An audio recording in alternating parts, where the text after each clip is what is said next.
So you say that you're committed to advancing equity, but when you see or experience harmful, problematic, or even questionable behavior in your organization, you're afraid to challenge it. You're afraid to confront it directly, right? So you end up not really speaking up for your values, right? You see your industry peers, your colleagues engage in harmful behavior, and you just stay silent. Or maybe you kind of try to tone down what you really want to say, right? And ultimately, you end up people pleasing. So today I'm going to break down what people pleasing is in the context of advocacy and liberation work, why it exists, and hint, it has less to do with you and more to do with white supremacy, and how it actually conditions us to be silent and agreeable. And lastly, we're going to break down why people pleasing actually undermines our community's safety, because it makes it harder to hold our community members accountable when they cause harm. So if you're someone like me who's passionate about justice and building environments that are safer for Black, brown, queer, gender non-conforming, and other marginalized folks, but you often find yourself shrinking when it comes to confronting folks and calling them out and holding them accountable for harm, then this episode is really going to help you shift this dynamic and overcome this people-pleasing habit, so that way you can live more in alignment with your values.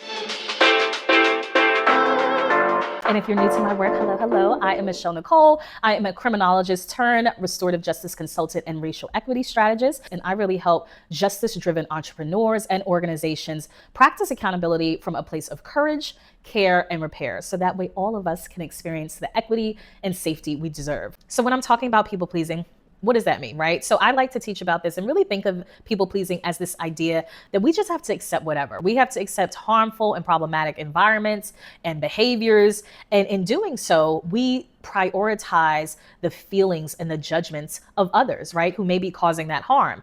And we do so at the expense of our own values, our own needs, right, and at the expense of marginalized people and community that we claim to support. So we just end up like avoiding conflict, avoiding the back and forth. We don't want to really speak up and say much, especially when it involves people in positions of power. So we end up just kind of going along with the status quo. And if we know anything about the society that we are operating in, we know that that status quo is oppressive, right? Even in spaces that claim to hold equity values, right? We are all impacted by these oppressive systems. There's something deeper here. So let's talk about the root of that, because I like to think about people pleasing as really a tool of white supremacy culture. So oftentimes we end up just accepting harmful dynamics because we have a fear of conflict, right? And a fear of conflict is a characteristic of white supremacy culture. It's this idea that conflict in and of itself is something bad. It's something negative. It's something that we should avoid, right? Because polite, nice people don't engage in conflict, right? And it jeopardizes the community, right? And so if you're going back and forth and this idea that conflict is somehow synonymous with, you know, battling and fighting each other, right? If you're looking at conflict through that lens, then you're always going to want to avoid it, right? And this characteristic of white supremacy culture teaches us this by design, right? It wants us to believe that conflict is inherently bad. And as a result, we start to think like, well, if I do engage in conflict, right? If I do have a disagreement with somebody, if I do want to offer another opinion or question a practice that's going on in my organization, right? You're thinking immediately like, well, what are they going to say? What are they going to think about me? Are they going to judge me? Are they going to retaliate against me? Like, are they going to get defensive? What is the reaction going to be? So it's also important to recognize that marginalized people especially have been conditioned to avoid conflict, right? Black and brown women, Black and brown queer folks, right, have been conditioned to like just avoid it at all costs, right?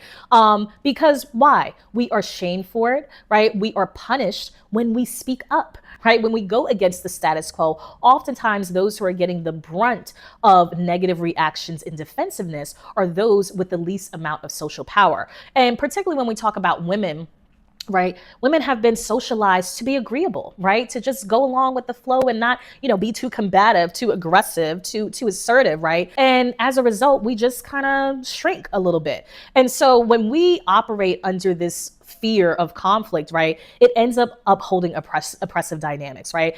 Because people are so afraid to disagree with one another. They're so afraid to confront each other.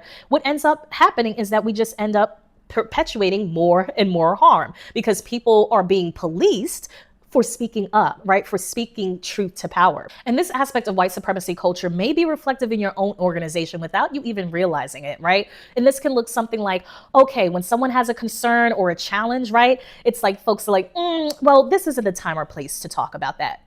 Well, when is, right? It never actually happens. It never comes up. There's never a space to actually air our grievances in a safe space, right? Where we're not going to be shut down. We're not going to be, gaslit. This may also look like in your organization when there's just a shared understanding, right? It doesn't have to even be explicitly said, but there's a shared understanding like, well, maybe you're willing to, or we're accepting of you bringing this issue up, but bring it up in a certain way, right? Don't bring it up with too much anger, too much, aggressiveness. Like they want to try to tone police how you bring up a concern about an inequity issue, right? Let's say you're bringing up a question that challenges the norms in your organization, right? You're making others uncomfortable, right? And by doing that, you're then blamed for causing discord. You are seen as the problem instead of the issue of harm itself being seen as a problem. And if you disagree with, if you challenge, or if you directly confront a community member, especially about sensitive topics, right, you're seen as rude. You're seen as someone who's just like not a nice person. You may even be framed as attacking someone simply because you bring up an issue and you're questioning a practice. Your willingness to challenge some oppressive dynamic in your space, it can be seen as actually you disturbing the peace of the community, right? It's like, why are you messing up things? We were all doing just fine until you brought up this issue at hand. Let me know in the comments if you have kind of seen this play out in your own organizational space, what it looks like, maybe some examples so we can kind of share and debrief after this episode. And I remember experiencing some of this in academia, right? Where I was, through my work, challenging how scholars talked about policing and how they talked about the communities and the Black and brown communities in particular that they policed, right? I really was passionate about, disrupting these narratives that, if these people would just get it together and stop being so combative with the police, then we wouldn't have issues. And I'm like, well, maybe police institutions should actually treat the people that they are tasked to serve and protect with respect, right? Like maybe we should be doing that. In that being my focus of my research, in me also calling attention to issues within my department of patterns of harm, sexual harm, racialized harm, in me doing that and being bold enough to say something, right? I faced a lot of backlash. I faced a lot of negative reaction. I was even just called foolish because I was a young scholar in the field, and it was like, you need to play the game, right? Like you just need to fly under the radar, don't rock the boat. And then in 5, 10, 20 years down in your career, then you can start actually speaking up and saying the things that you want to say. But I wasn't okay with that, right? I'm like, I'm seeing these dynamics play out now, and I have the power to say something and do something about them. And it wasn't always easy, right? At all. It was deeply uncomfortable. It was very risky. But over time, I recognized that my values and my commitment to the people that I wanted to support, right? That mattered more to me than what other people thought about me.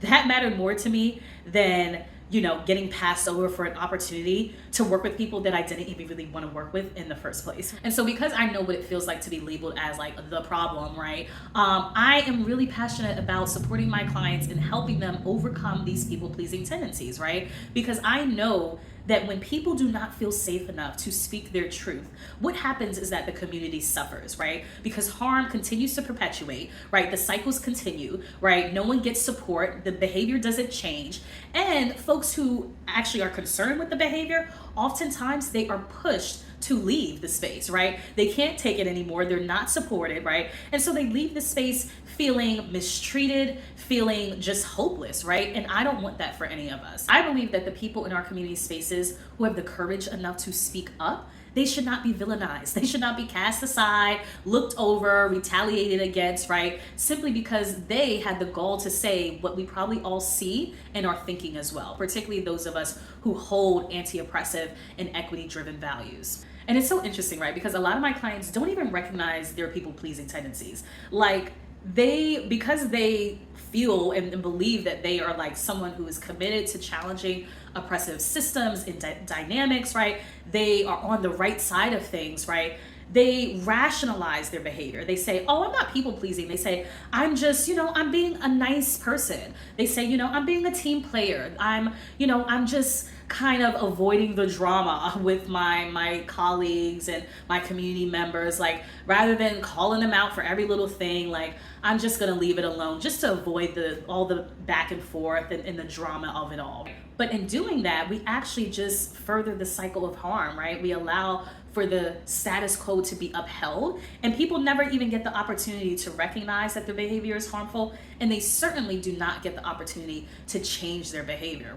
When we make the decision not to challenge a harmful behavior when we see or experience it, we're doing so for maybe a couple reasons. We're first doing so maybe because we're trying to protect our relationships, right? We don't want to cause friction and make people mad at us, right? We don't want them to look at us in a bad light. But also we're protecting ourselves from discomfort, right? We're protecting ourselves and them from discomfort when we actually are silent and we don't confront this harmful behavior, right? Because they don't have to come to terms with what they're doing. They don't have to acknowledge it. They don't have to work through that. And we don't have to practice the skill of naming it, of calling it out, of engaging in an uncomfortable conversation. We can just avoid all of that. Added to that, right, sometimes it's not even about those things. You may also be avoiding conflict and calling out folks because you are trying to literally protect yourself, right, from retaliation, from some level of harm, right, that can be inflicted against you